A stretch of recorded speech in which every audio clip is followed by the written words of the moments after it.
언약에 대해서 고백한 7장에 이어서 우리의 신앙 고백서는 이어지는 8장에서 하나님의 은혜 언약의 핵심인 중보자 그리스도에 대하여 고백합니다.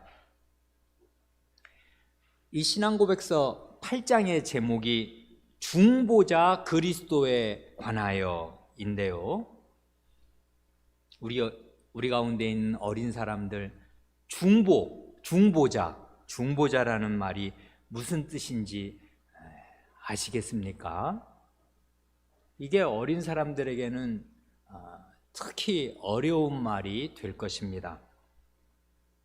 중보자라는 이런 말은 아마 교회 밖의 일반 사회에서는 평생 가도 한 번도 들어볼 일이 거의 없을 희귀한, 잘 안 쓰는 생소한 단어일지도 모르겠습니다. 그렇지만은 이 중보라는 말이 신약 성경에 6번 나오기도 하고요. 갈라디아서에 2번, 디모데 전서에 1번, 히브리서에 3번 아주 중요한 개념으로 나옵니다. 그리고 얼마나 많이 나오느냐 하는 그 출현 빈도수에 상관이 없이 이 중보 혹은 중보자라는 개념은 성경에서 굉장히 중요한 아주 중대한 개념을 전달해 주기에 이 말이 어렵지만 잘 안 쓰이지만 알아둘 필요가 있습니다. 중보자 할 때 그 중자는 가운데 중자지 않습니까? 뭘 전달하려고 하냐 하면 거기 보자는 보호할 보자인데요. 이 보호할 보자가 왜 들어갔는지는 저도 잘 모르겠는데 이 가운데 중자, 이 중보자라는 말로 전달하려는 가장 중요한 개념이 뭐냐 하면 양측이 있단 말입니다. 양측의 그 한 가운데에 서서 양측을 화해시키는 역할을 하는 사람, 그 사람이 곧 중보자입니다. 그러니까 이거를 보통 우리 사회에서 쓰는 익숙한 다른 말로 표현한다면 중재한다는 말은 하잖아요.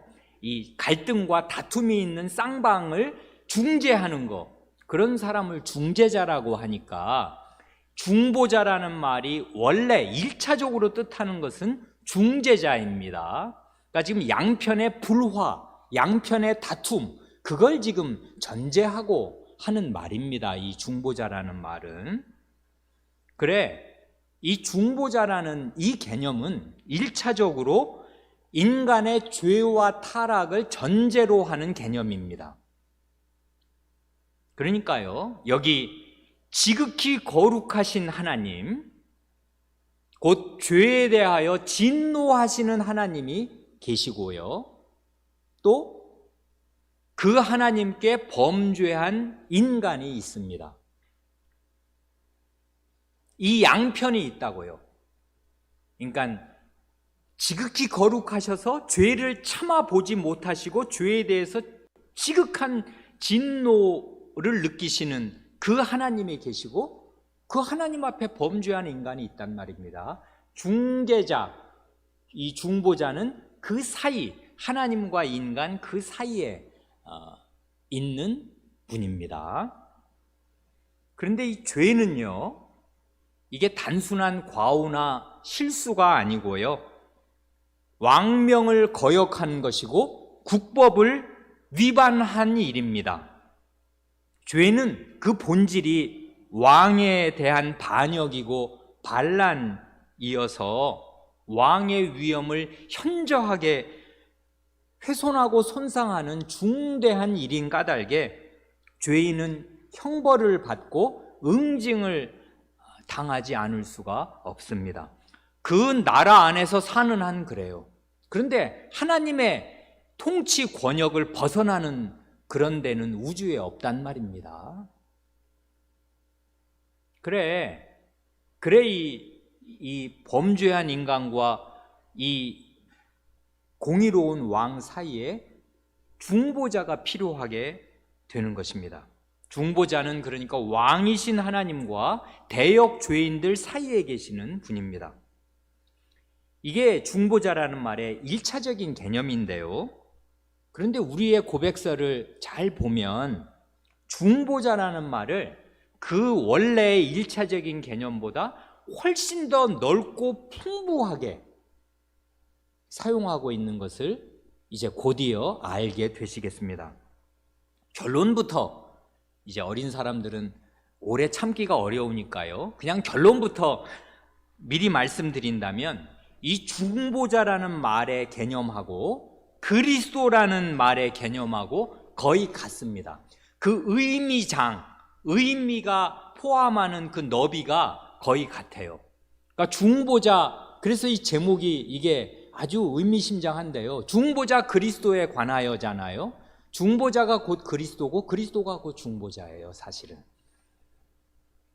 그래, 이 중보자라는 말은 그러나 뜻이 없는 게 아니고 이 양편 사이에 있는 이 어떤 존재, 그거를 가리키는데, 그런데 실제로 그가 하는 일과 그 맡은 역할, 이 모든 것을 다 잘 이제 귀납해서 보면 결국 그리스도가 하는 일이다, 그것입니다. 그래, 이제 이만큼 그 서론 삼아서 말씀드리고 이제 실제 내용을 한번 보기로 하지요. 8장 1절을 함께 고백하겠습니다. 하나님께서는, 시작, 하나님께서는 그분의 영원한 뜻 가운데서 그분의 독생자 주 예수님을 택정하여 하나님과 사람 사이의 중보자로, 곧 선지자와 제사장과 왕, 그분의 교회의 머리와 구주, 만유의 상속자, 또한 세상의 심판자로 세우기를 기뻐하셨습니다.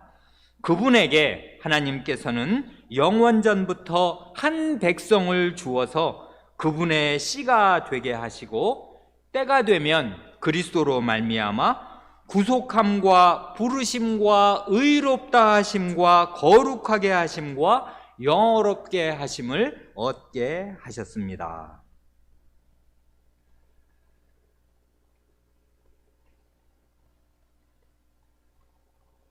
참 좋지요.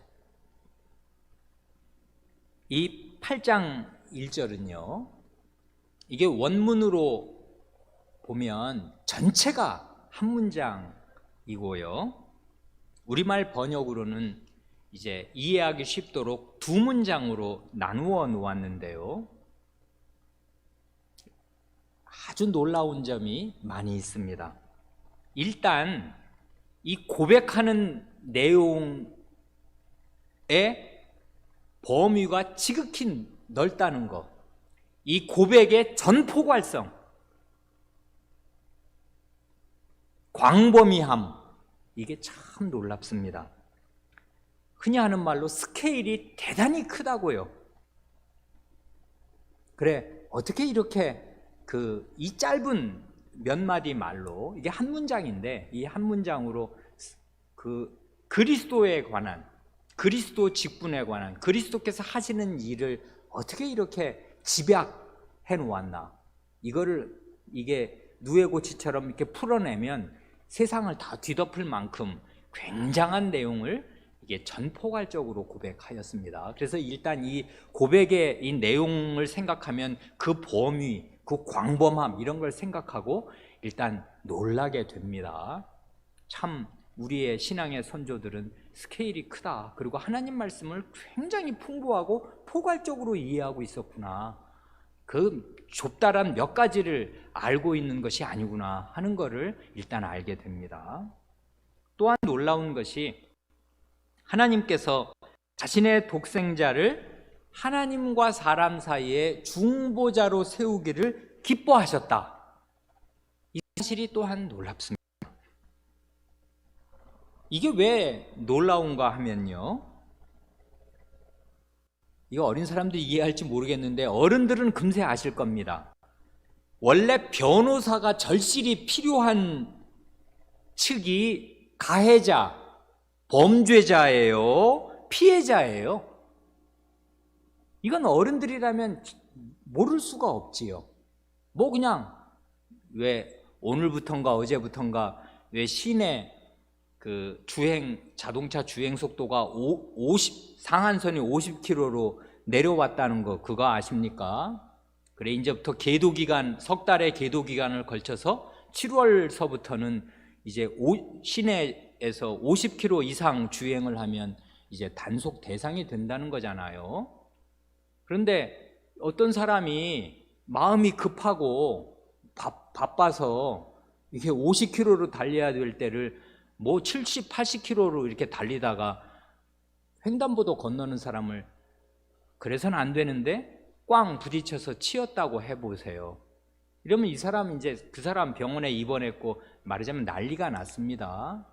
그러면 이제 그거 횡단보도 건너는 사람을 치인 것이고 속도 위반을 했고 이러면 이게 이제 중범죄가 되고 상대방에게 굉장한 피해를 끼친 내가 범법자고 가해자가 된 것이에요. 그러면 변호사를 빨리 구해야 되겠는데 그때 변호사가 필요한 사람이 가해자예요? 아니면 피해를 당한 병원에 있는 사람이에요? 당연히 범법자, 가해자가 변호사가 필요한 거 아니에요? 필요하다면.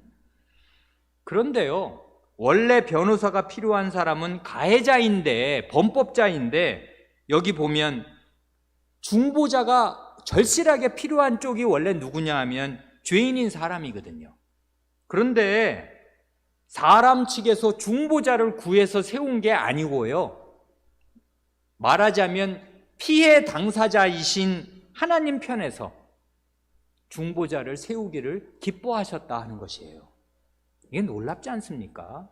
이건 우리의 상식을 뒤집어 엎는 거란 말입니다. 하나님 자신을 위해서 손상당한 위엄과 자신의 왕명이 손상당한 자기 자신을 위해서, 그리고 더욱 특별히는 죄인인 우리를 위해서 중보자를 세우기를 기뻐하셨다, 그것입니다. 그래, 지난번에 말씀드린 대로 하나님께서 기뻐하셨다 하는 거, 그게 우리 7장의 언약을 고백할 때에도 2번 나온 거 그때 그 유의에서 보십사고 말씀드린 적이 있습니다. 자기를 낮추셔서 자기를 복과 상급으로 얻게 하시려고 첫째 언약을 세우시기를 기뻐하셨고, 그리고 그 언약을 무참히 깨뜨린 죄인들을 구원하시기 위해 2번째 언약, 은혜 언약 세우기를 하나님이 기뻐하셨다. 이게 하나님의 기쁨 가운데 자원해서 원해서 하신 일이라고요. 그래, 그 은혜 언약을 맺기를 기뻐하신 하나님께서 그 은혜 언약을 실효 있게 하실 중보자를 세우기를 기뻐하셨습니다. 이게 하나님의 기쁨으로 된 일이라고요. 이건 놀라운 일입니다. 우리가 하나님께 무슨 짓을 했는가를 생각하면 생각할수록 하나님께서 중보자를 세우기를 기뻐하셨다는 건 놀라운 일입니다. 놀라운 게 또 있는데요, 그게 뭐냐 하면 하나님께서 자신의 독생자를 죄인의 중보자로 선택해서 세우신 그 일이 말하자면 인류 역사가 시작되기도 전에, 영원 전에 하나님의 영원한 작정으로 된 일이었다, 그것입니다. 이건 신비한 일이에요. 하나님께서는 시간 세계를 초월해서 계신 분이셔서, 여러 번 말씀드렸습니다마는 시간 세계는 이렇게 생각하시면 어린 사람도 이해하기가 제일 좋을 겁니다. 시간은요, 이 목사가 지금 들고 있는 이 볼펜 한 자루와 같은 거예요. 시간은 시작이 있고 끝이 있는 것입니다. 시간은 이렇게 흘러가다가 처음에 시작이 있어서 땡 하는 순간, 창조 때부터 시작이 돼서, 시간은 결국 그 공간이 있어야 시간이 생기는 거거든요. 공간을 지어 놓으신 그때서부터 시간이 시작되어서 흘러가다가 어느 날 시간은 영원 속으로 함몰될 것입니다. 그런데 하나님께서는 영원 세계에 계시는 분이라 이 시간 세계를 처음부터 끝까지 한꺼번에 내려다보신단 말이에요. 그러실 수 있어요. 우리는 그게 안 되죠. 볼펜이야 쳐다보지만 시간의 처음과 끝이 우리가 보입니까? 우리는 한 치 앞을 5분 뒤를 내다볼 수 없는 존재예요. 시간 속을 걸어가는 개미란 말입니다. 근데 하나님께서는 영원 세계에서 이 시간 세계 전체를 내려다보셔요. 그러게 이게 하나님의 영원하신 하나님의 권능이고 지혜고 특징이란 말입니다. 그래, 하나님께서는 이 시간 세계를 초월해 계시는 영원한 세계에 계신 분으로서 이 영원한 세계에서 시간 세계를 내다보십니다. 그래, 사람이 그렇게 하나님께서 정성을 기울이시고 모든 지혜를 다하셔서 가장 선하게 지어놓으신 사람이 죄를 지을 것을 내다보시고 그 죄의 결과가 어떻게 끔찍할 것을 내다보시고서 죄인을 구원하시려고 자신의 영원 가운데에 계시는 자신의 영원한 아드님을 중보자로 택정하셨습니다. 선택하시고 임명하셨어요. 이게 영원전에 된 일입니다. 이게 설명은 이렇게 말로는 할 수 있는데요, 이 사실을, 이 영원과 시간이 어떤 식으로 결합되어서 이게 어떻게 되는 건가 하는 걸 우리가 우리의 머리로 명쾌하게 다 이해할 수 있는 것이 아닙니다. 그래, 이거를 생각하면 생각할수록 오리무중에 떨어진다고요. 잘 알 수 없어요. 그러면 꼬리에 꼬리를 무는, 이거를 계속 여기에 집착하는 사람은 꼬리에 꼬리를 무는 의문에 떨어집니다. 아니 그렇게 사람 죄 지을 거 다 아시면은 왜 그걸 미리 안 막지 않으셨어? 등등등. 이런 쓸데없는 질문들이 끊임없이 생겨요. 이게 영원과 시간을 섞을 때 오는 오류입니다. 그러니까 이건 신앙 고백이라고요. 신앙 고백이란 무엇입니까? 믿음을 고백하는 거예요. 믿음이란 뭔데요? 하나님께서 말씀하신 모든 것이 진리라고 믿는 거, 그게 믿음이거든요. 그래, 이건 신앙 고백이라고요. 곧 하나님께서 이렇게 말씀하신 내용을 그게 진리입니다, 그게 참입니다 하고 고백하는 거, 복창하는 거, 그게 신앙 고백이거든요. 그러니까 신앙 고백은 자기가 이 내용을 다 완벽하게 이해했기 때문에 아는 말을 이렇게 줄줄줄 쓰는 게 신앙 고백이 아니고요, 하나님이 태초에 천지를 창조하시니라 그렇게 선언하시면 하나님께서 태초에 천지를 창조하셨습니다 하는 게 신앙 고백이라고요. 하나님의 말씀을 그대로 받아서 믿고 복창하는 거, 그게 신앙 고백이거든요. 그래, 여기에 이렇게 우리의 선조들은 고백하는 것이에요. 하나님께서 영원한 뜻 가운데 독생자 주 예수님을 우리의 중보자로 택정하셨다, 세우셨다, 이렇게 고백합니다. 근데 이런 고백이 어디서 나오는 거예요? 에베소서 1장 4절, 거기 증거선고 4번입니까? 맨 뒤에 8번입니까? 맨 뒤에 에베소서 1장 4절이 들어 있습니다. 에베소서 1장 4절과 7절을 보면 영원 전의 일과 시간 속에서 일어난 일을 절묘하게 결합시키면서 이게 바울 사도가 이렇게 하나님 말씀으로 가르친단 말입니다. 에베소서 1장 4절과 7절을 한번 들어보세요. 창세전에 그리스도 안에서 우리를 택하사, 이게 4절이고요. 넘어가서 7절은 우리가 그리스도 안에서 그의 피로 말미암아 구속 곧 죄 사함을 받았으니, 핵심은 영원과 이 시간을 잇는 핵심은 그리스도 안에서예요. 창세전에, 세상이 지음받기도 전에 아무것도 없었을 그때, 오직 성부 성자 성신 삼위 하나님만 계셨던 그때 그리스도 안에서 우리를 택하셨다. 이게 여러분 이해가 됩니까? 이해 안 돼요. 이거 아마 죽는 날까지 우리는 이 신비를 다 이해 못할 것입니다. 이해 못하는데 하나님 말씀이 이렇게 확언하시고 박혀 있어요. 그러니 이것을 우리는 우리의 신앙으로 받고 고백합니다. 이게 신앙 고백이라고요. 그래, 우리의 선조들은 이걸 다, 이 신비를 자기들이 다 이해해서가 아니라 하나님의 말씀을 그대로 진리로 받고 복창하는 것이에요. 그게 우리의 신앙 고백입니다. 여기 보면 창세전에 그리스도 안에서 우리를 택하셨다잖아요. 근데 신앙 고백은 지금 창세전에 그리스도를 중보자로 택하셨다, 이거지 않습니까?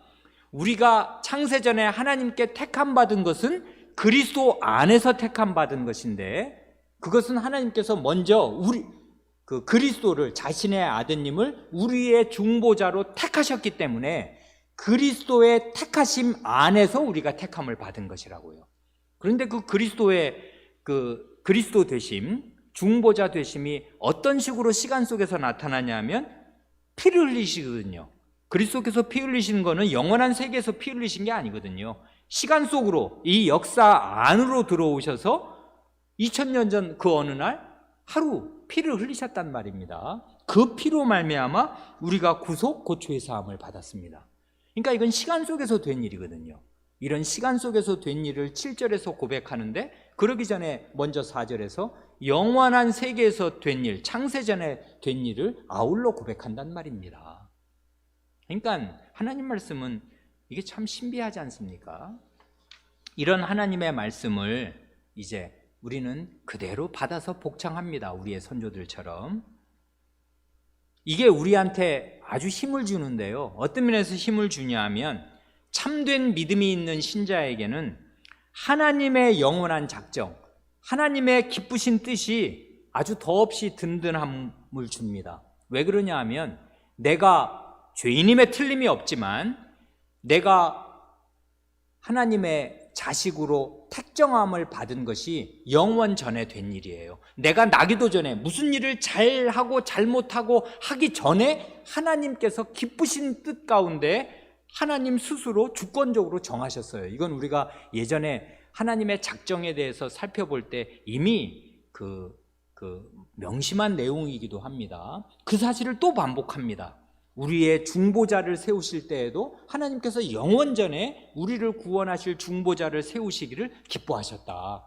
이게 하나님의 기쁨 가운데 된 일이고 하나님의 주권적인 작정으로 된 일이에요. 이 일을 누가 막으며 이 일을 누가 거스르겠습니까?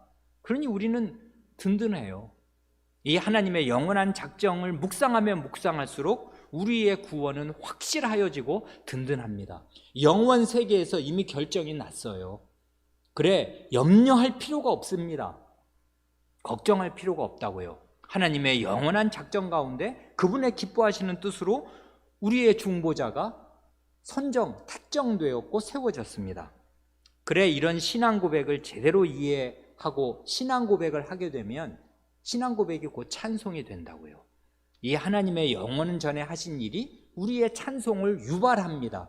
그래, 우리는 이런 걸 잘 생각하면 신비함에 몸을 떨면서 하나님을 찬송하게 돼요. 그래, 우리의 찬송 소리는 점점 더 커집니다. 이런 하나님의 영원전에 하신 일이 있으니까. 그 첫 문장은 뭐냐면 이렇지 않습니까? 이 8장 1절의 첫 문장은 하나님께서는 그분의 영원한 뜻 가운데서 그분의 독생자 주 예수님을 택정하여 하나님과 사람 사이의 중보자로, 곧 선지자와 제사장과 왕, 그분의 교회의 머리와 구주, 만유의 상속자, 또한 세상의 심판자로 세우기를 기뻐하셨습니다. 성경에 아주 중요한 중보자라는 말이 담을 수 있고 그리스도라는 직분이 담을 수 있는 거의 모든 것을 다 망라해 놓았습니다.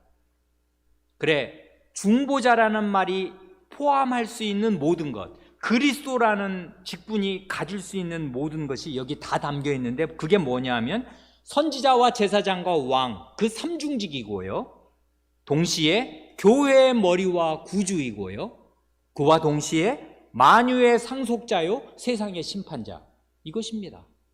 이게 중보자가 하는 일이며 그리스도가 하는 일이에요. 그걸 이게 한 걸음에 크게 이제 구획을 짓자면 세 가지로 나누어서 이렇게 이제 고백한 것입니다.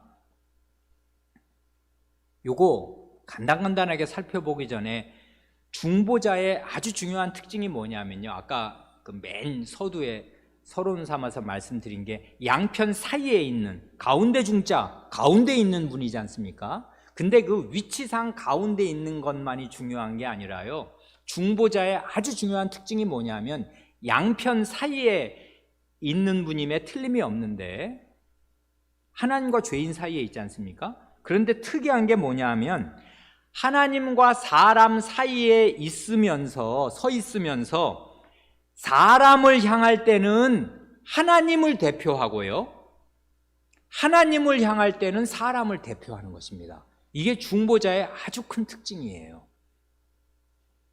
그러니까 단순히 가운데만 계시는 게 아니에요.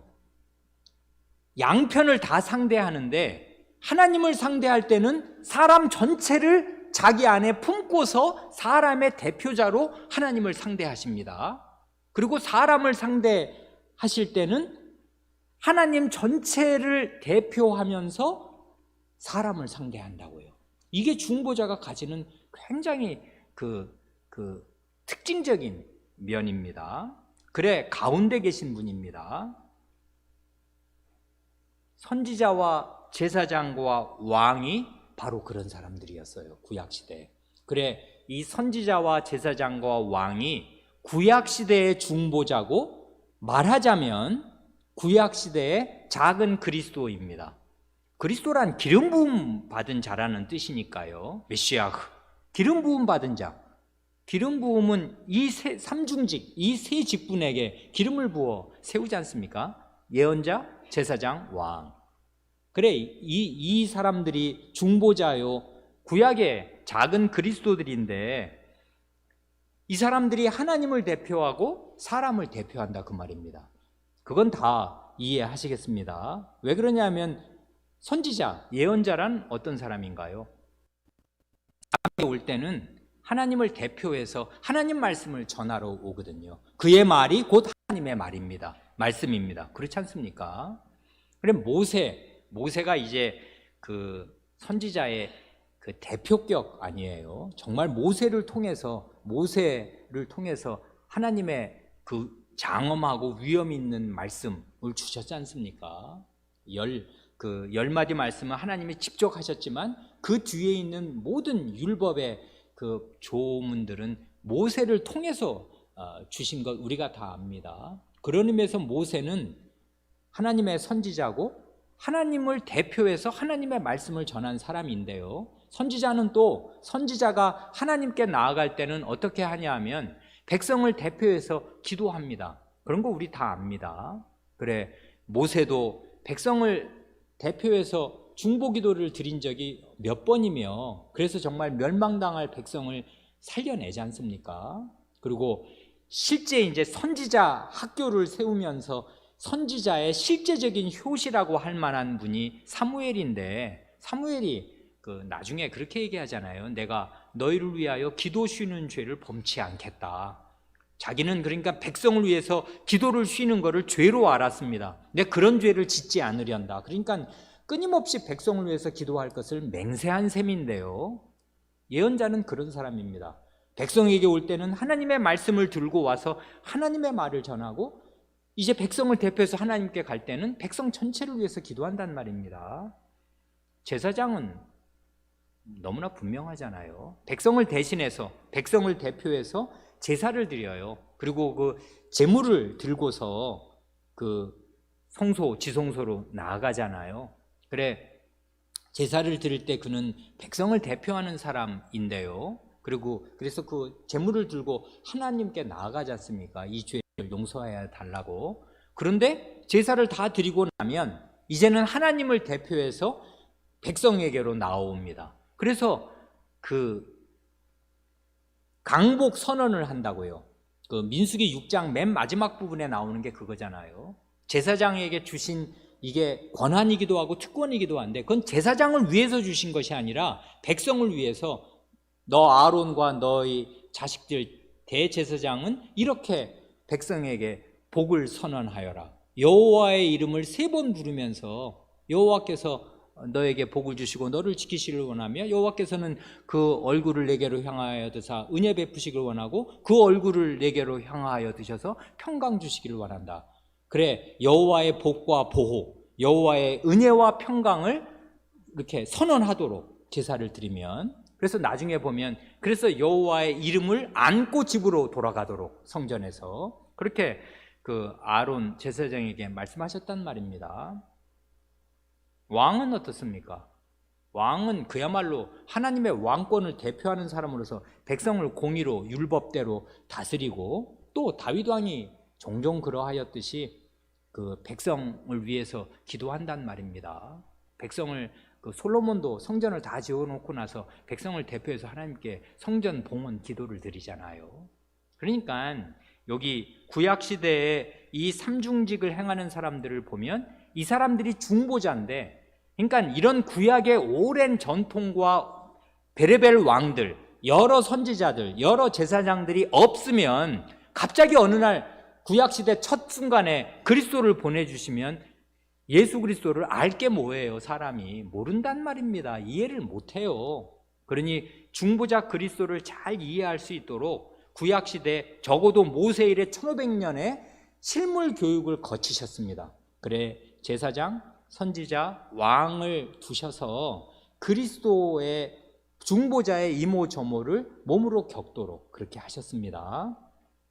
그렇게 해서 이제 그랬는데 이 사람 중보자들은 다 부족하단 말입니다. 그런데 우리 그리스도께서 그야말로 완전한 중보자로, 완전한 그리스도로 오셔서 우리의 선지자와 제사장과 왕이 되시도록 하셨다. 그러니까 구약의 선지자, 제사장, 왕이 귀하지 않은 사람들이 아니지만 이건 오실 그리스도의 극히 일부분들을 편린으로, 부분으로 이렇게 보여준 것 뿐입니다.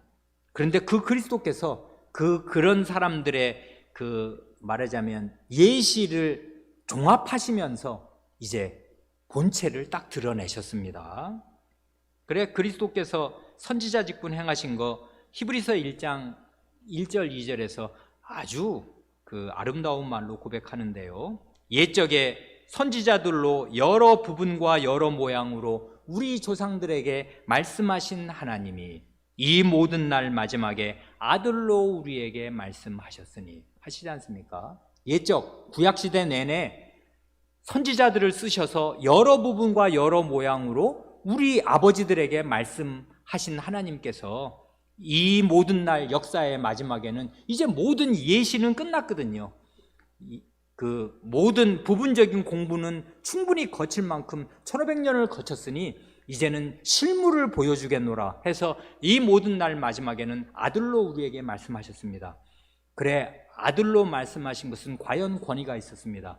아시는 대로 예언자들은 그리스도의 전모를 볼 수가 없어서 그리스도 장님이 코끼리 만지듯이 이걸 좀 무리하게 비유한다면 장님이 코끼리를 만질 때 전모를 만질 수는 없으니까 코를 잡기도 하고 귀를 잡기도 하고 꼬리를 잡기도 하고 다리 한 부분을 잡기도 해서 부분 그리스도에 대해서 하나님의 경륜을 말할 수밖에 없었고요. 특징이 있는데 여호와께서 가라사대 자기 말이 아니었기 때문에 늘 예언자들은 하나같이 여호와께서 가라사대 여호와께서 하신 말씀을 받아서 전하는 방식으로 말씀하셨는데 마지막에 아드님이 중보자로 오실 때에는 사람을 향하실 때, 사람을 상대하실 때 하나님을 대표하시는데 하나님 본체이신 분이 오셨습니다. 그래 이제는 여호와께서 가라사대가 그렇게 말씀하시기도 하시지만 심지어 나는 너희에게 이르노니 이렇게도 말씀하신단 말입니다. 자기 자신의 권위로 하나님의 권위로 말씀하실 수 있었어요. 그래서 하나님의 모든 뜻을 완전하게 다 보여주셨습니다. 그런데 이 그리스도의 예언자 직분의 결정적인 완성이 어디에서 이루어지냐 하면 사도시대에 이루어집니다. 이게 놀라운 점이에요. 그리스도의 예언자 직분은 이 땅에 계실 때 끝나지 않습니다.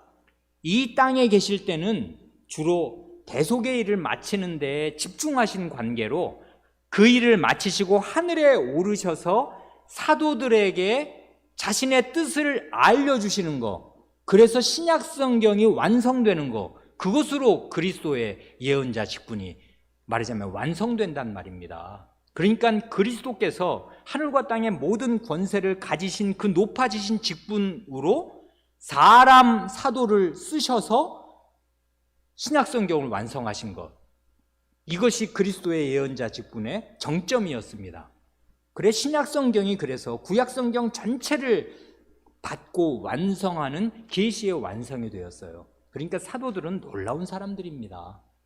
이 높아지신 그리스도의 입과 혀가 되었던 사람들, 성경을 쓰는 한 해는 사람임에도 불구하고 전혀 오류가 없게 성신의 완전한 충만함 가운데 거했던 사람들, 일시적으로라도 그런 사람들이었습니다. 그래 그리스도의 예언자 직분이 이 신약 성경을 완성함으로 말하자면은 완성되었습니다.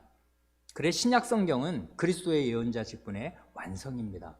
이름으로써 구약과 신약의 하나님의 모든 구원의 경륜이 그리스도로 말미암아 낮아지시고 높아지신 지위에서 행하신 그리스도의 말씀으로 말미암아 완성되었습니다.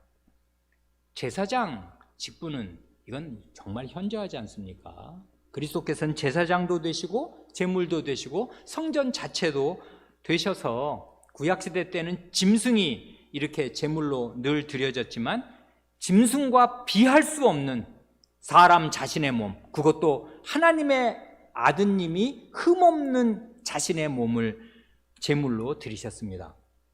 그리고 나서 결정적인 국면이 뭐냐 하면 승천하신 거거든요.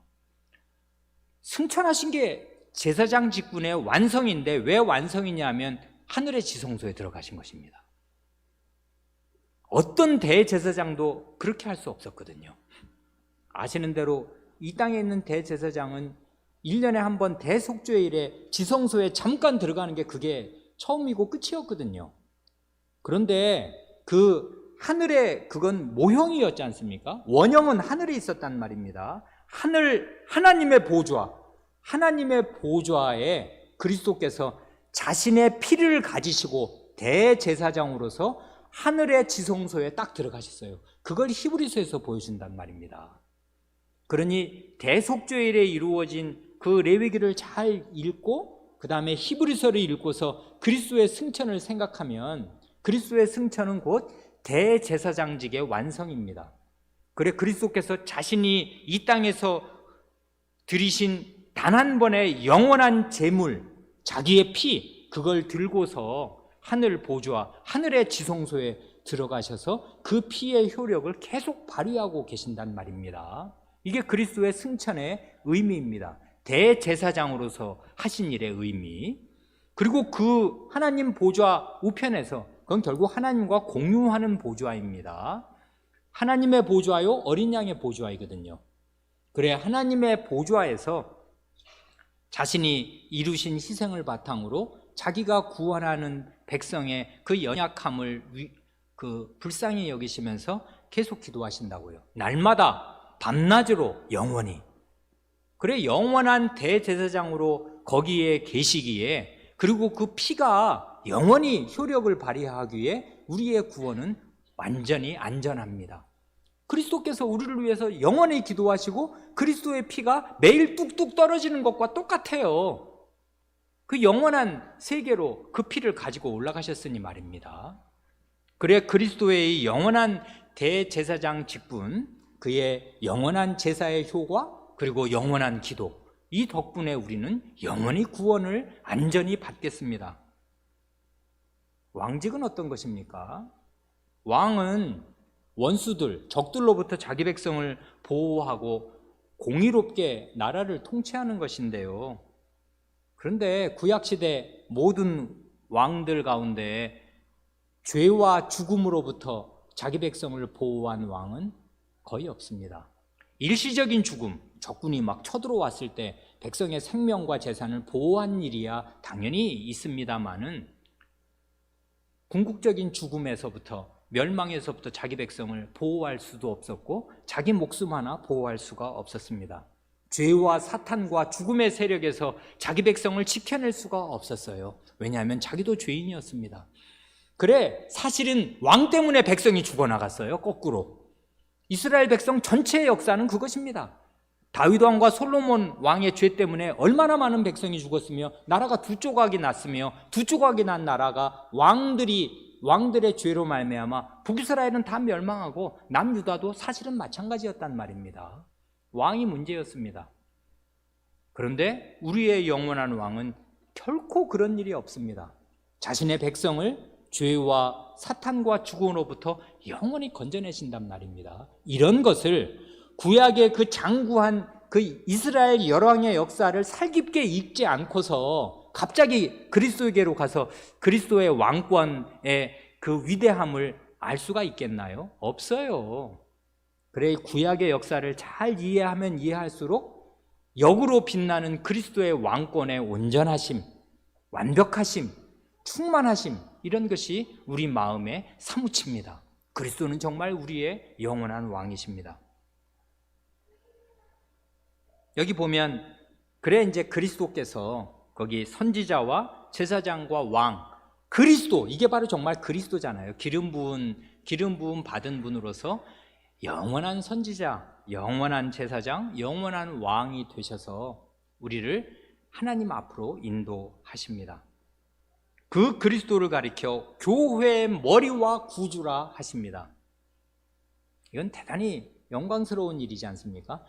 교회의 주와 구주, 교회의 머리, 그러면 이게 우두머리를 가리키는 거잖아요. 교회의 왕입니다. 교회의 주권을 가지신, 자기 백성으로 삼으신 그 교회의 주인으로 좌정하시면서 교회를 구원하시는 분입니다.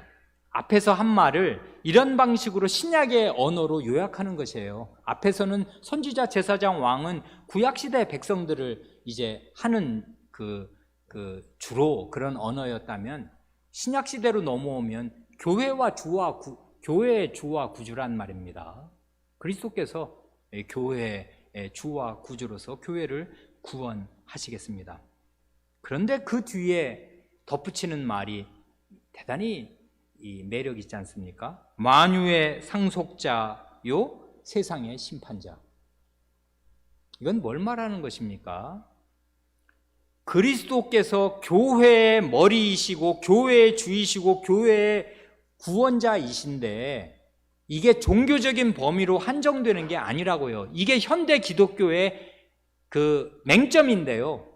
이 현대인들은 종교 생활을 하면 이 땅 전체가 주인이 누구냐, 이걸 깜빡깜빡 잊거나 왜소해져서, 왜냐하면 정치, 경제, 사회, 문화, 예술, 체육, 종교, 그러니까 여러 분야들 중에 종교가 한 분야로 말하자면은 왜소해져요. 축소된단 말입니다.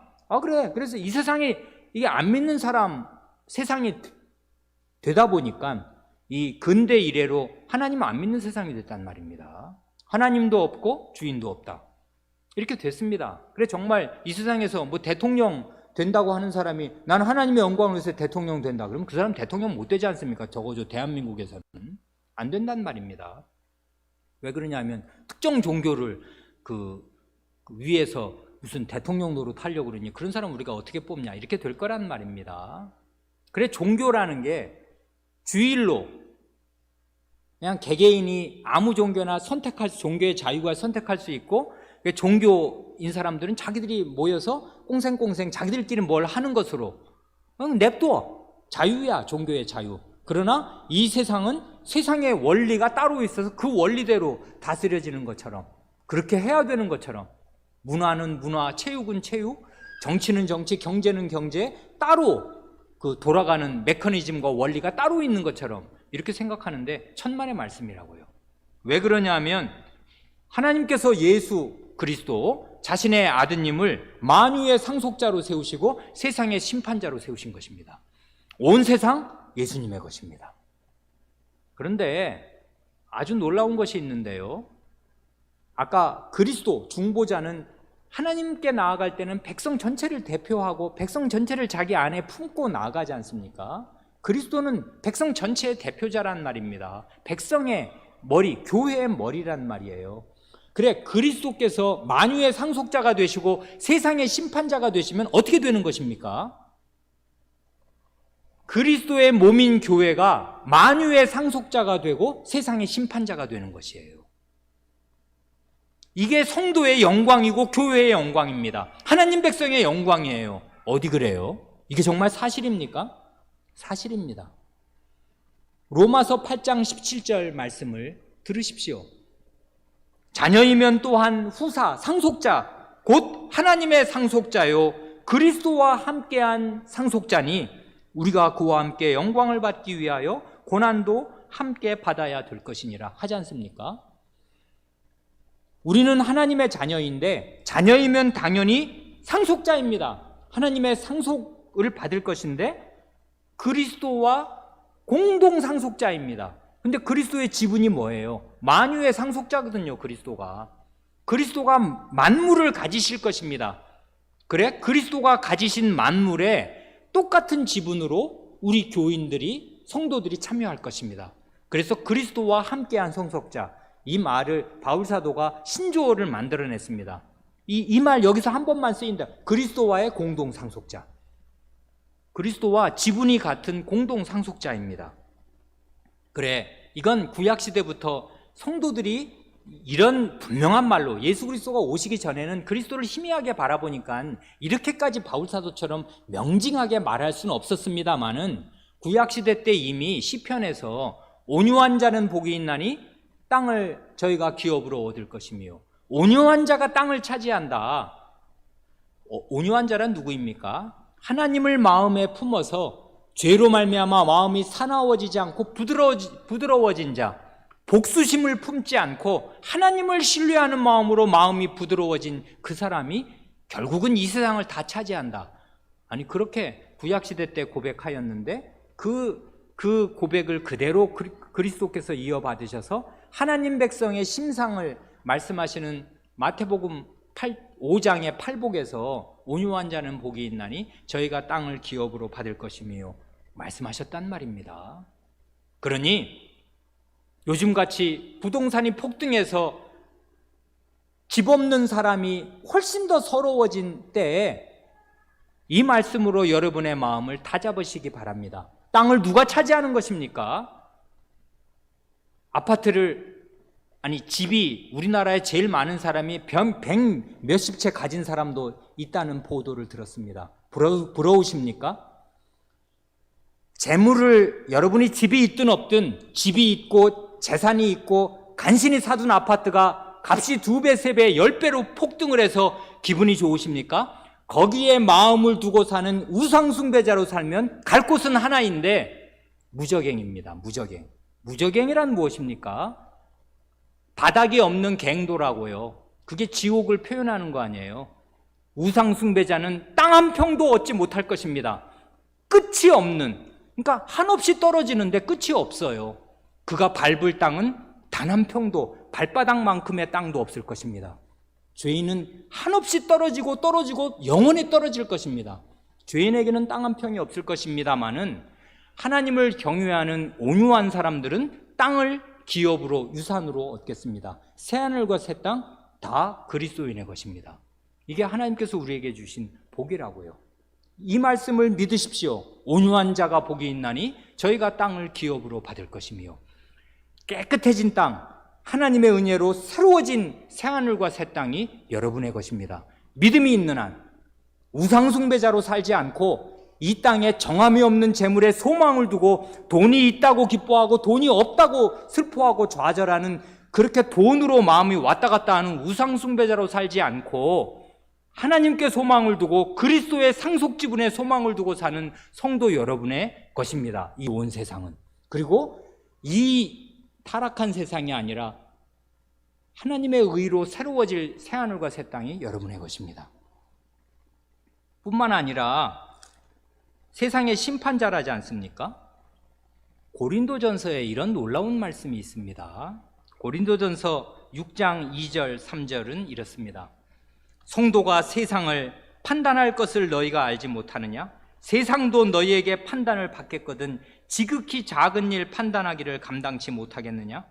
우리가 천사를 판단할 것을 너희가 알지 못하느냐? 그러하거든 하물며 세상 일이랴. 이게 어찌 된 일입니까?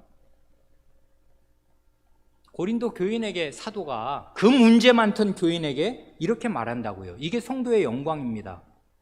그리스도께서 세상의 심판자로 세우심을 받으셨고 그의 부활로 세상을 심판할 권세를 위임받으셨기에 그리스도와 한 몸을 이룬 교회가 세상을 심판하겠습니다. 세상을 심판하는 자리에 참여할 거라고요. 그리고 타락한 천사들도, 심지어 그 천사는 원래 1대1로 상대하면 우리와 상대할 수 없는 강력한 그 권능을 가진 존재들 아니에요. 영물이란 말입니다. 타락한 천사, 사탄을 감히 누가 건들겠습니까, 사람이. 그런데 우리가 천사를 심판하겠습니다. 타락한 천사가 왜 타락해서 무슨 죄를 지었는지 성도들이 판단하겠습니다. 이게 성도의 영광이라고요. 이 영광은 성도 자체로 얻는 것이 아니라 그리스도와 함께 누리는 영광입니다. 온 세상 타락한 천사는 성도들이 그리스도와 함께 심판하겠습니다.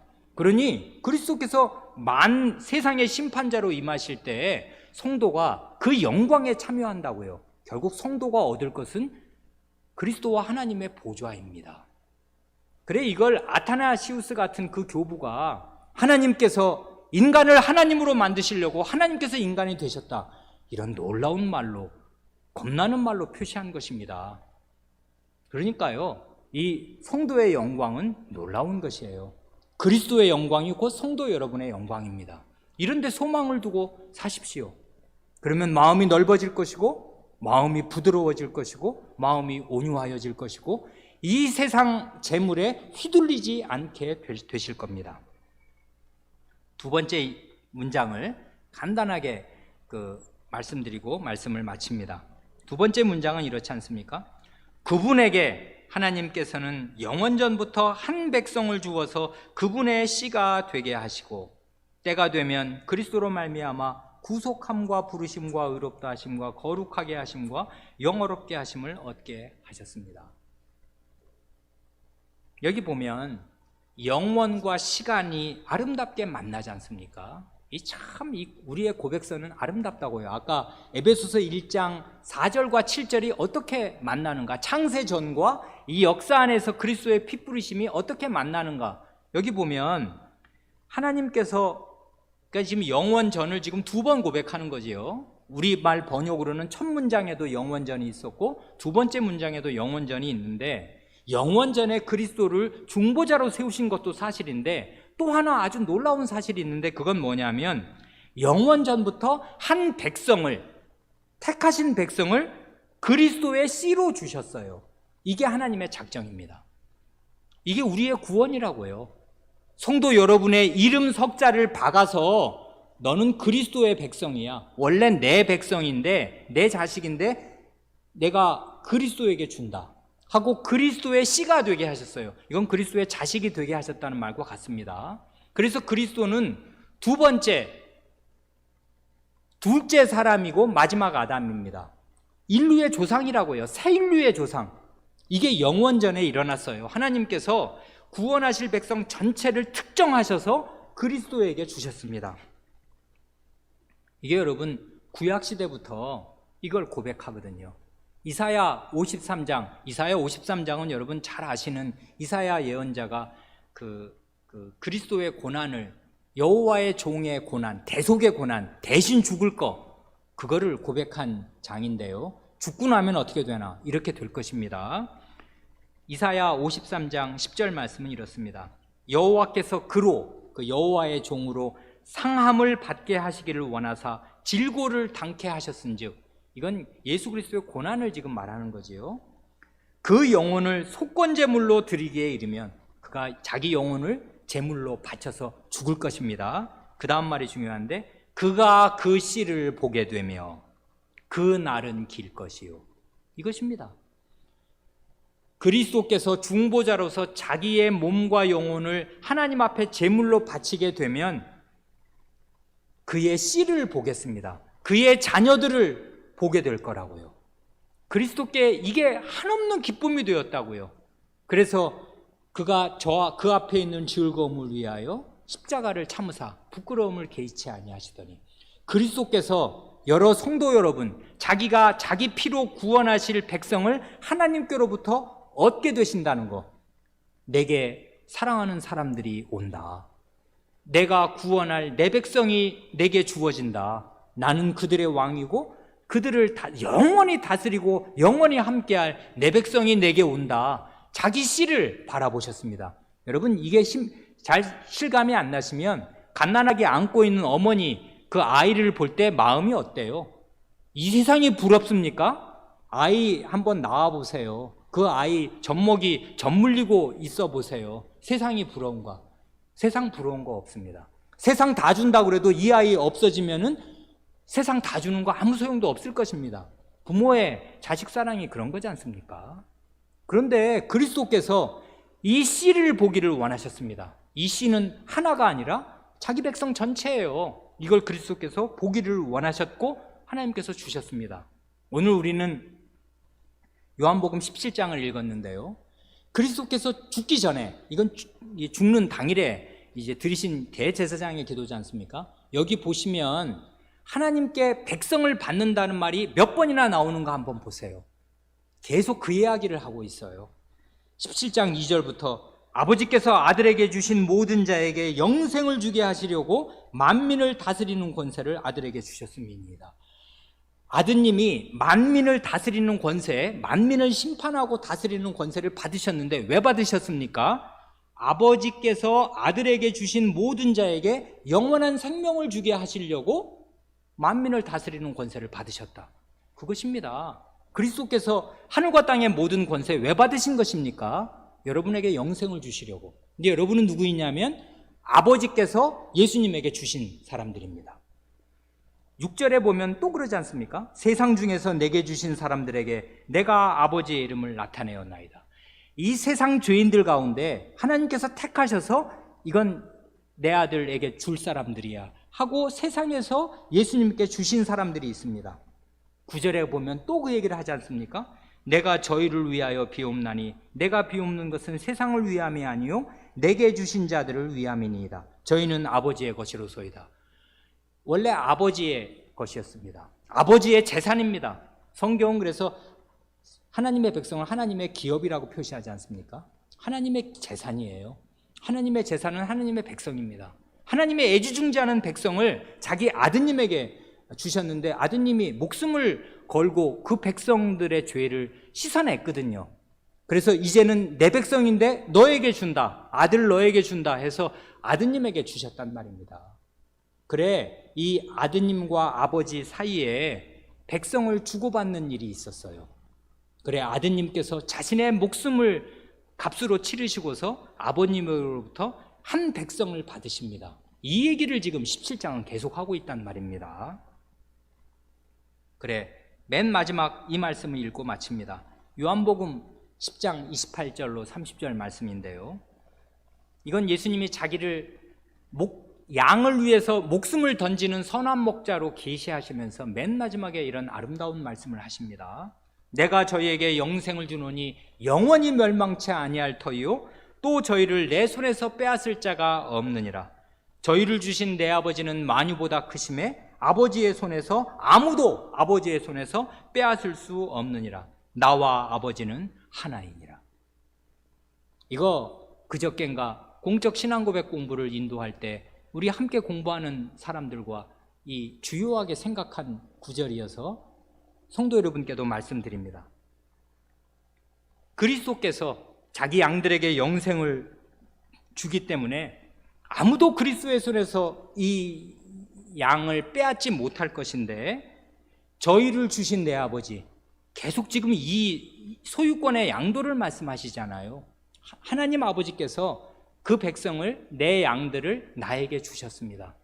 그래, 하나님께서 애지중지하던 자기 백성을 나에게 주셨으니 내가 우리 아버지 손에서 받은 이 양들 나는 절대로 뺏기지 않는다. 아무도 내 손에서 빼앗지 못한다. 그런데 내게 그 양들을 넘겨주신 그 아버지는 만유보다 크시기 때문에 아무도 아버지의 손에서 빼앗을 수 없다.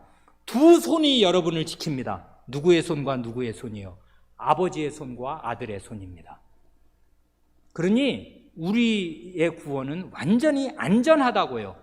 아버지의 손과 아들의 손이 지키십니다. 그래서 맨 마지막에 아버지와 나는 하나이니라 말씀하실 때 어쨌다는 말씀입니까? 자기 양들에게 영생을 주신 데서 결단코 실패하지 않는 그 보호 능력과 보호의 사랑에서 아버지와 아들은 하나입니다. 아무도 빼앗지 못해요. 이런 것을 하나님께서 정하시고서 그리스도를 우리의 중보자로 세우셨습니다. 이게 우리의 기쁨이고 이게 우리의 구원이고 우리의 영광입니다. 그런데 우리의 그 신앙 고백을 작성한 선조들은 이걸 이렇게 간단한 그 단어들을 척척척척척 열거하면서 너무나 아름다운 신앙 고백문으로 이렇게 고백하였습니다. 이것을 잠깐 살폈습니다. 그 뒤에 구속함, 부르심, 의롭다 하심, 거룩하게 하심, 영어롭게 하심, 이게 우리의 신자의 전일생을 이런 한마디로 쭉쭉쭉 넘어가는 말로 포괄하는 것이지 않습니까? 이 한마디 한마디 드릴 말씀 많은데 시간이 이미 너무 많이 가서 오늘은 여기까지만 말씀드리겠습니다. 함께 기도하시겠습니다.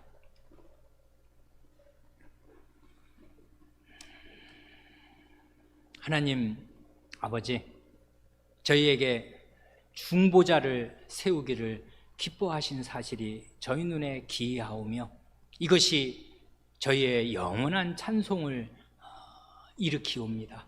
저희가 무엇이건데 저희를 구원하실 구원자를 하나님께서 정하시되 가장 사랑하시는 하나님의 아드님을 저희의 구원자요 중보자요 그리스도로 정하시고 저희에게 내어 주셨으며 그리스도 안에서 만유를 저희에게 주시기를 또한 기뻐하시고 영원한 생명 주시기를 기뻐하셨으니 이 하나님의 작정이 저희의 죄로 말미암아 무산되지 않겠사오며 저희의 연약함으로 말미암아 수포로 돌아가지 않겠사옵니다. 그러니 이 하나님의 영원한 작정과 그리스도께서 시간 속에서 이루신 일을 저희가 날마다 더욱 굳게 신뢰하게 하시고 하나님과 그리스도 안에서 양심의 평안과 마음의 담대함을 얻게 하시며 그러므로 죄를 이기고 살 힘을 여기에서 얻게 하시고 모든 고난과 슬픔을 극복하고 주님의 뜻을 이룰 힘을 여기서 얻게 하여 주시기를 구합니다. 그리스도를 더욱 저희에게 가르쳐 주시기를 구합니다. 우리 구주 예수님의 이름으로 기도합니다. 아멘.